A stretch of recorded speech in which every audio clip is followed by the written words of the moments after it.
जगदाचार्य श्री विद्याधर स्वामी जी महाराज की, श्री बंशीधर भगवान की। हरि ओम। शांति शांति शांति।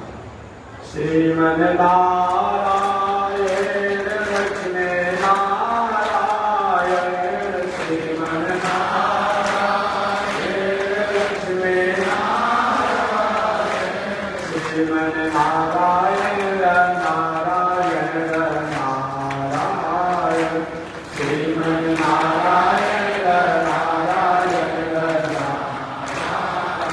बोलिए श्री लक्ष्मी नारायण भगवान की।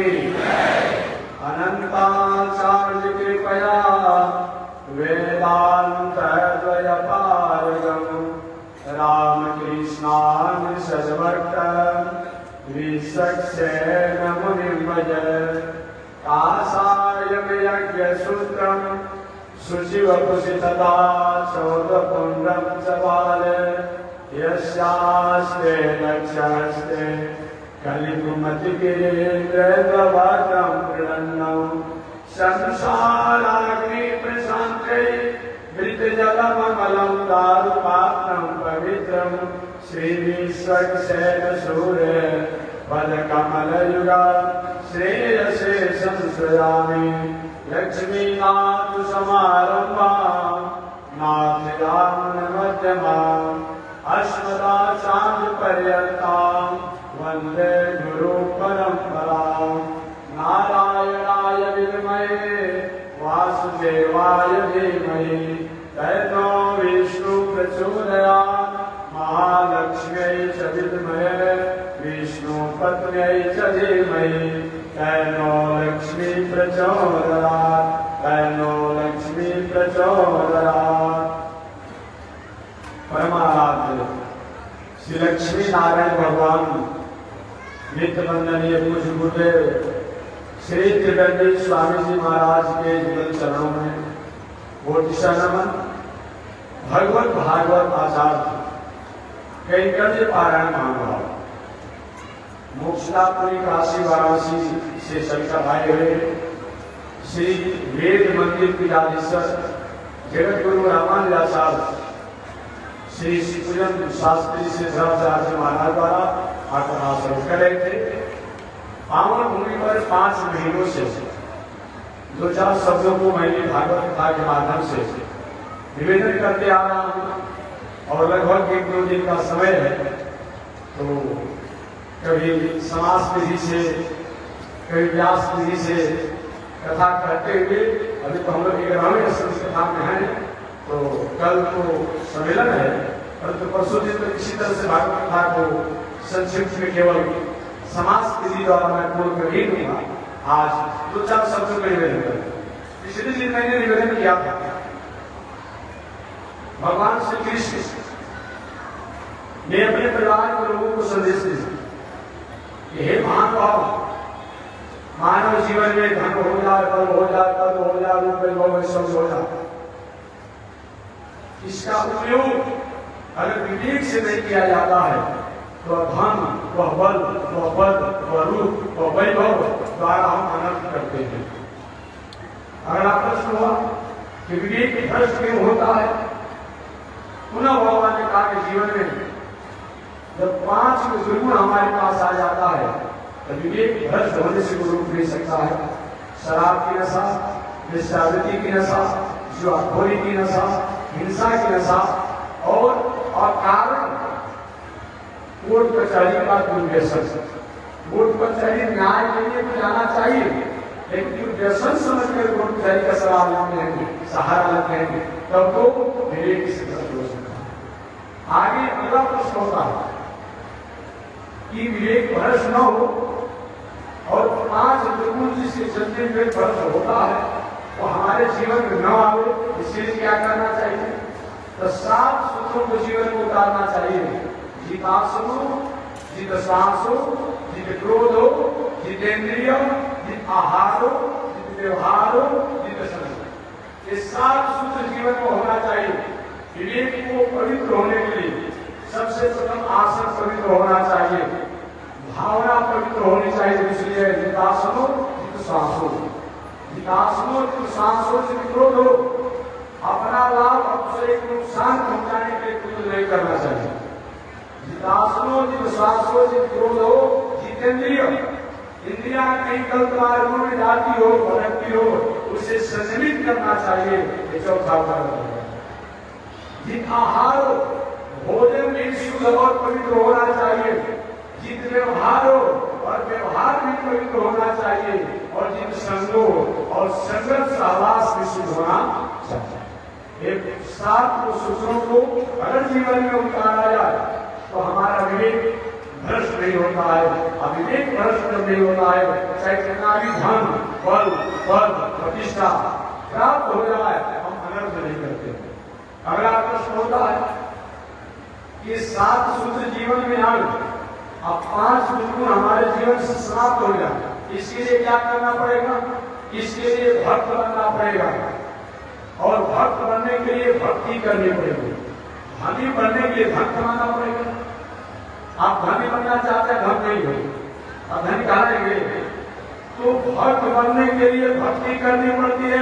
भक्त का मतलब क्या होता है जो मैंने निवेदन किया है? 4 प्रकार के भक्त होते हैं। एक भक्त होता है जो सिया राम में सर्व विधानी कर प्रणाम जो जीवन पूरी दुनिया में ईश्वर की सत्ता मान करके मंदिर में भी उतना ही शास्त्रीय प्रीति से रहता है, घर पर उतना ही शास्त्रीय प्रीति में रहता है, अरे कहीं भी रहता है वो सब समय और शास्त्रीय प्रीति से रहता है।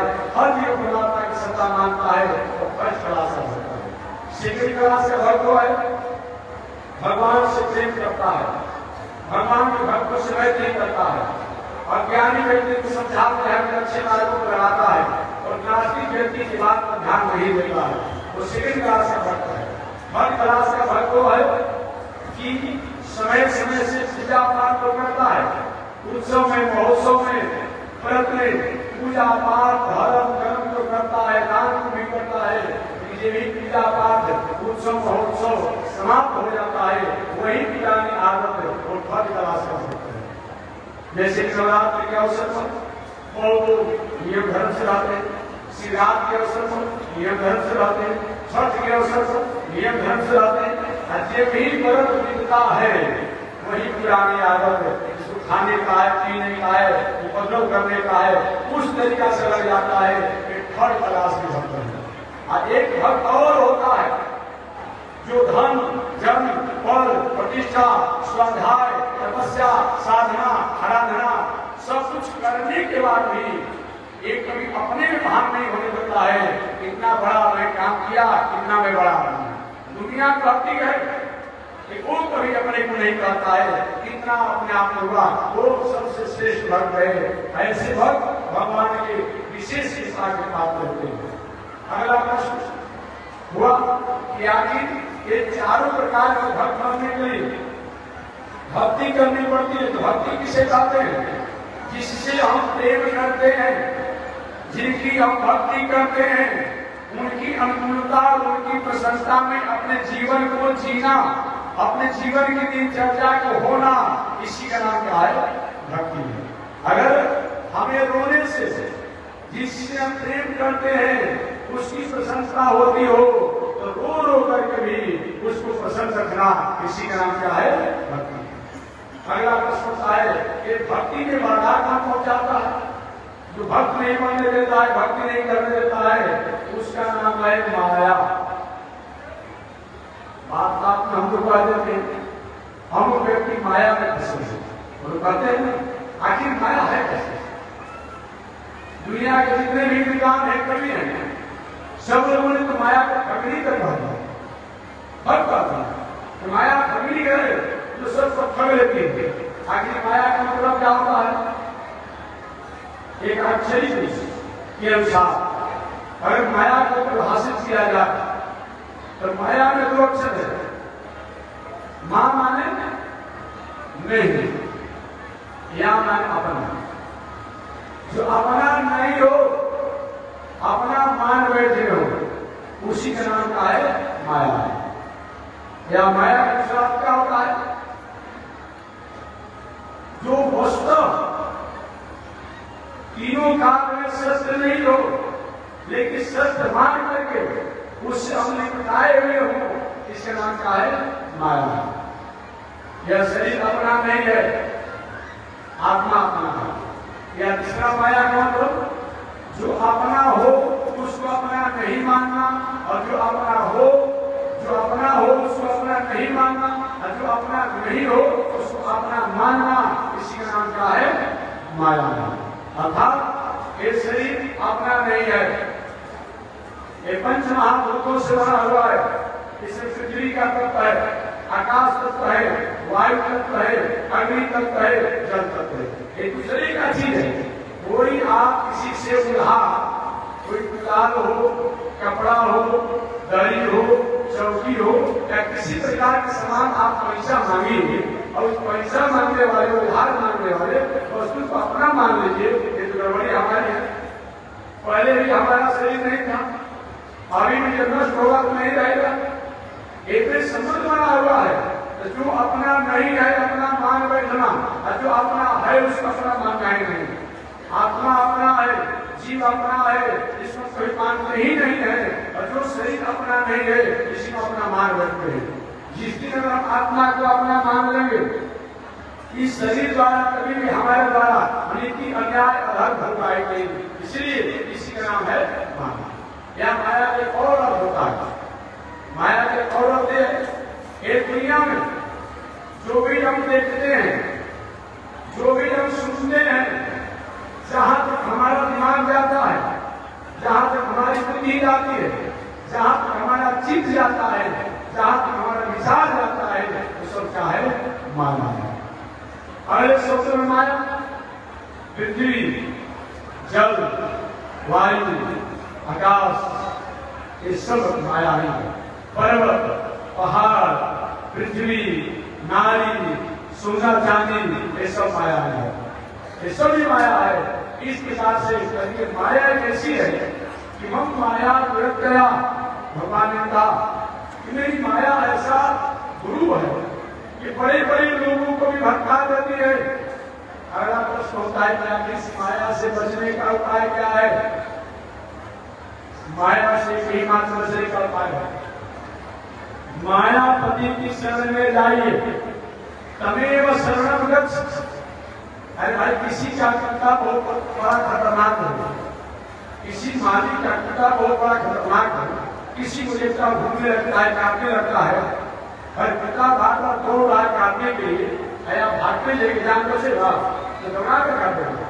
लेकिन पिता के मालिक जो है उसके पास बच्चा उसके शरणों को पकड़ लिए तो उनका काटेगा, दूरे से भोगते रहेगा। वो समझेगा कि मेरा मालिक के पास है, मित्र है, हमें काटना नहीं है। बस वही बात है, जो माया बहुत गुरु है, शिव निरंजन को वो है वो पूरा आग। ऐसे माया से बचने का एक मात्र उपाय है कि मायापति की शरण को स्वीकार करें। तमेव शरणम गच्छ, उनकी शरणागति करो। कौन है? वही है पृथ्वी में चक्षुरा तमम तद्विपाक सुमन्वयो जाके वंश समिंदने विष्णु रेत पद्मपदम, ऐसे परमात्मा को स्वीकार करो। यही माया से बचने का उपाय है।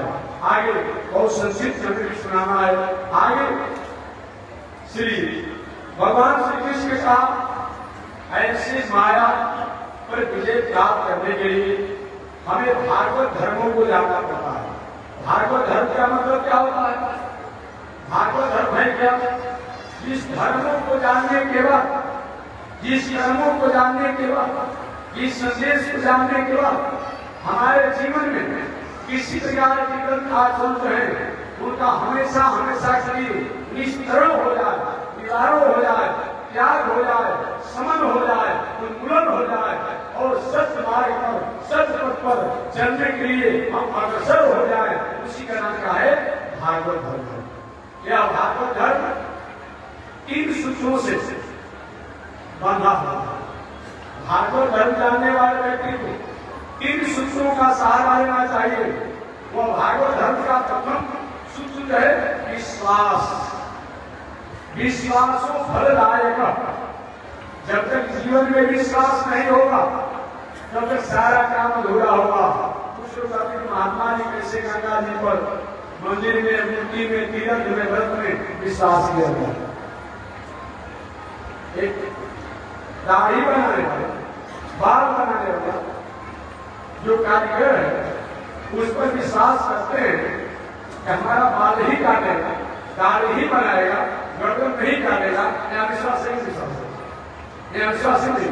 आप अपनी गाड़ी में करते हैं, आपको विश्वास है कि नहीं हमको रांची जाना है, अमुक जाना है, अमुक जाना है, विश्वास का गाड़ी गिर जाते हैं, एक फिर विश्वास से छोड़ते हैं, पुनः गाड़ी को बनाकर चाहे पंचर हुआ हो जो कुछ हुआ हो, पुनः गाड़ी की यात्रा करते हुए आप यात्रा करते हैं। ठीक उसी प्रकार से हमारे द्वारा पूजा पाठ यज्ञ दान इत्यादि एक गाड़ी मानसिक करते हैं और उसके बाद भी हमारे जीवन में कोई स्थितियां नहीं बनती है, फिर इसका त्याग नहीं करेंगे, वो सब काम करने में कोई दिक्कत हो या किसी प्रकार का विफल आ गया हो हमारी, इसके चलते हम अपने कर्मों का त्याग नहीं करेंगे। जैसे हम कहीं यात्रा कर रहे हैं, गाड़ी हमारा पंचर हो गया, सीज कर गया, कुछ हो गया, तो हमेशा कहें यात्रा ही बंद कर दें, ऐसा होता है क्या?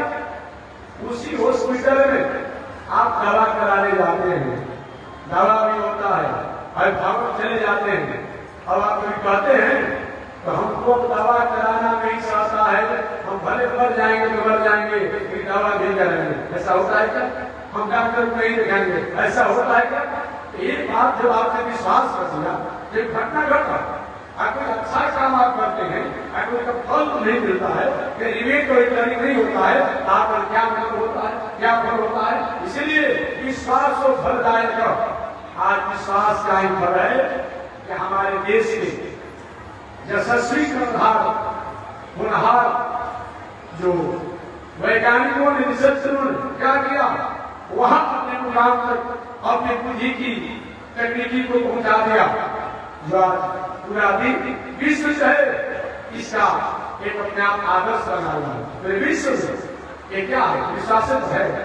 और रिसर्च करने वाला तक हो सकता है इतना खर्चा करके हम कर रहे हैं, पहुंचेगा कि नहीं पहुंचेगा, हमारा अब होता ऐसा विश्वास और फलदायक। इसलिए जीवन में विश्वास जिसका जीव नहीं है तो कुछ कर नहीं सकता।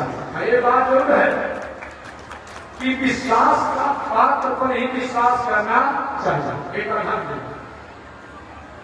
विश्वास का जो पात्र हो, भाजप हो, उसी पर विश्वास करना चाहिए। काल में हनुमान जी का गुरु बनने गया था, हनुमान जी विचार की गुरु बनने के लिए वही नहीं है, दुनिया में चेहरा जो गुरु ढूंढता है, असम गुरु जी चेहरा ढूंढ रहे हैं, दुनिया के लोग चेला जो है गुरु को ढूंढता है, भाई कौन अच्छे सच है, महात्मा है, गुरु है, जिनको गुरु बनाए, यहाँ गुरु जी चेला ढूंढ रहे हैं। बड़ी अच्छी बात हो गई। हनुमान जी महाराज ने कहा कि काम तो हमारा गुरु बनाने के लिए, लेकिन आप सब अपने आप में हमको चेला बनाना चाहते हैं, हमारा दक्षिणा भी बदल दीजिए। भगवान ने कहा हनुमान जी उस काल में कल्याण कर दो, तो विश्वास का पात्र हो उसी पर विश्वास कीजिए। अगर विश्वास का पात्र नहीं हो और उस पर विश्वास करेंगे तब तो धोखा हो जाएगा। सीता जी ने रावण को सन्यासी का वेश काम करके सन्यासी जैसा विश्वास कर दिया, जीवन में संकट आ गया, आपत्ति आ गया, विपत्ति आ गया। इसलिए विश्वासोत्तरदायक है, एक विश्वास का भाजन हो, चाहे विश्वास करने का जो तरीका हो। एक साधारण सब्जी खरीदने आप जाते हैं बाजार में या फल खरीदने जाते हैं तो 10 प्रकार से उलट देखते हैं, 10 को बात पूछते हैं, कहाँ से लाए हैं, कितना खर्च हो गया, कहाँ से क्या है, 10 आज पूछते हैं 10 बातों को। कोई सामान खरीदना है, कोई दूर वर्ग रही है, ऐसे विश्वास कर जाएंगे नहीं। विश्वास होना चाहिए, विश्वास का जो बात हो उस पर विश्वास करना चाहिए, धोखा हो जाएगा।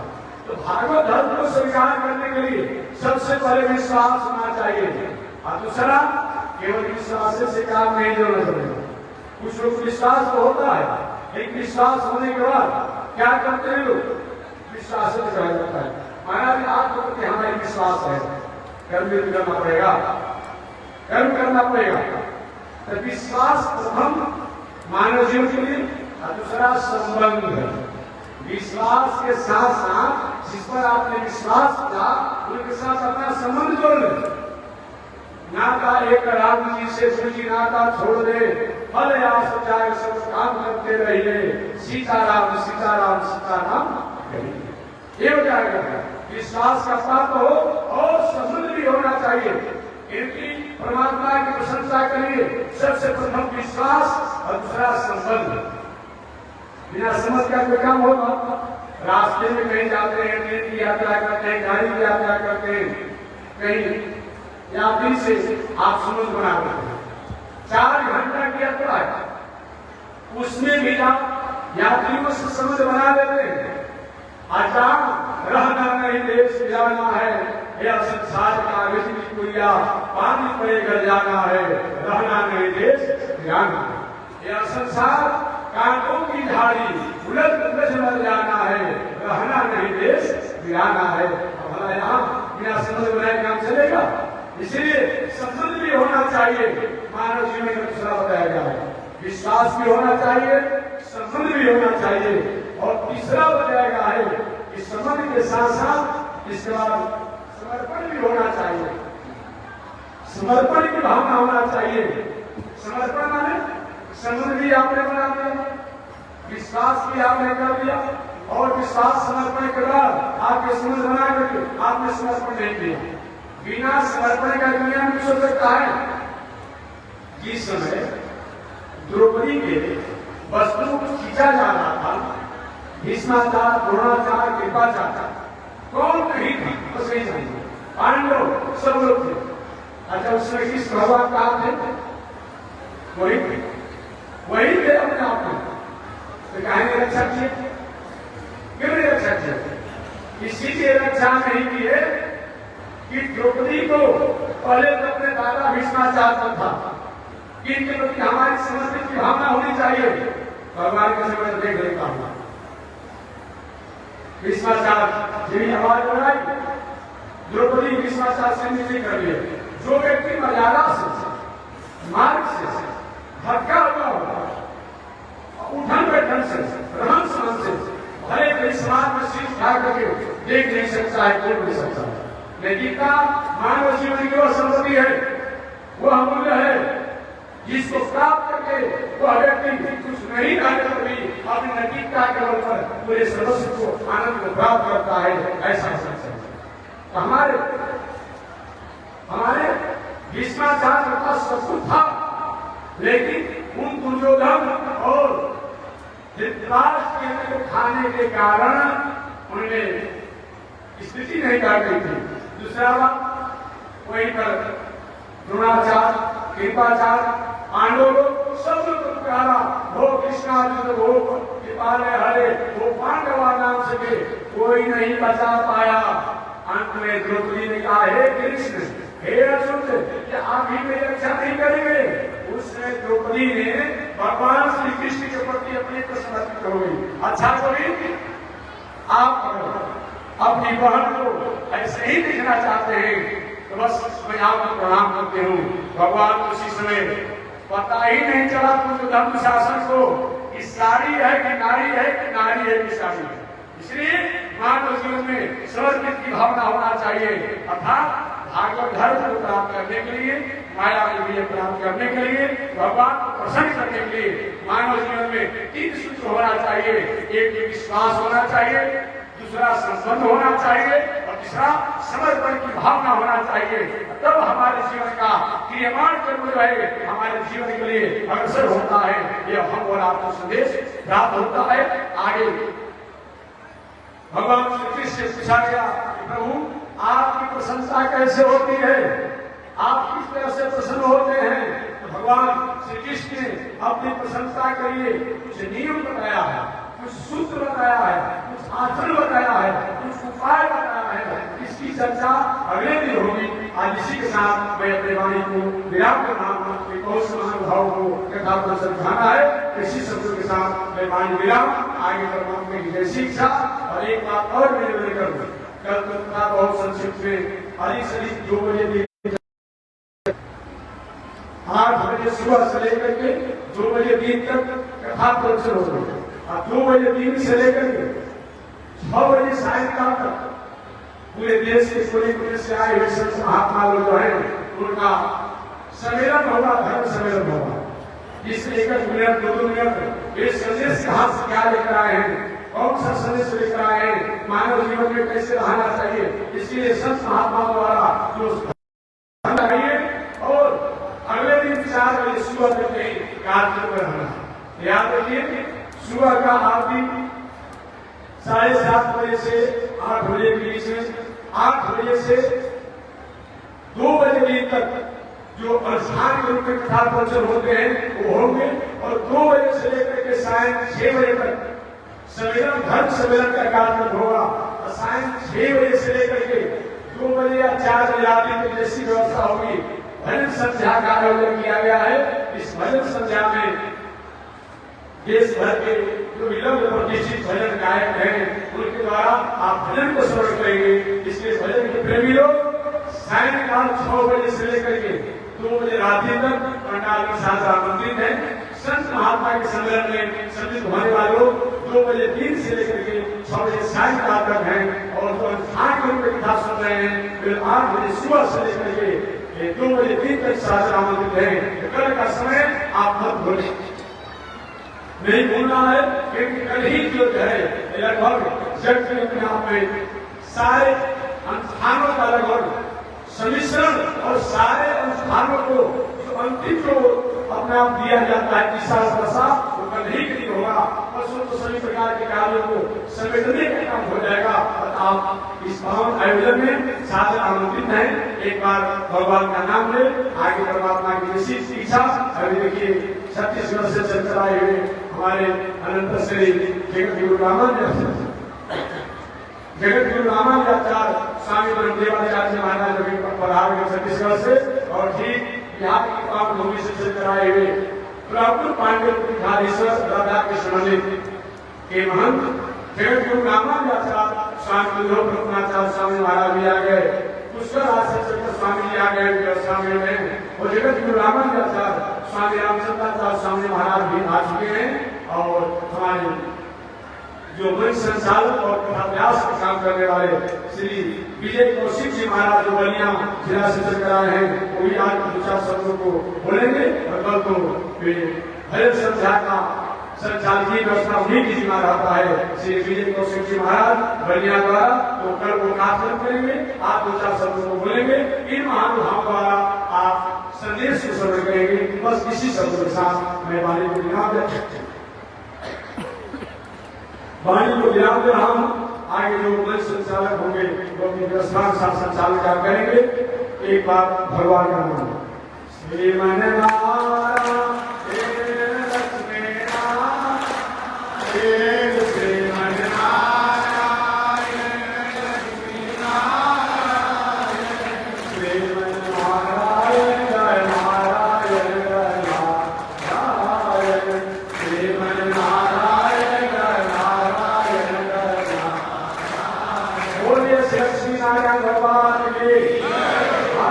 भगवान श्री राम